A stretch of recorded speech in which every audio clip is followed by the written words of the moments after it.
திருப்பதி கோவிலில் ஆச்சரியம்.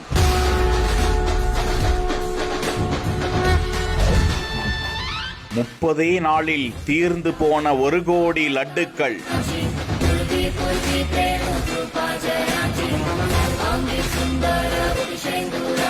பக்தர்கள் காணிக்கையை பல மணி நேரம் கை வலிக்க வலிக்க எண்ணிய நிர்வாகத்தினர்.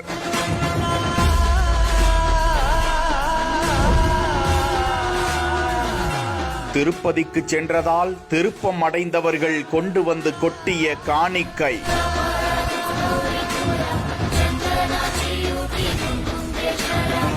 ஒரே மாதத்தில் இத்தனை கோடியா? தலை சுற்ற வைக்கும் திருப்பதி தேவஸ்தானத்தின் பதிவு.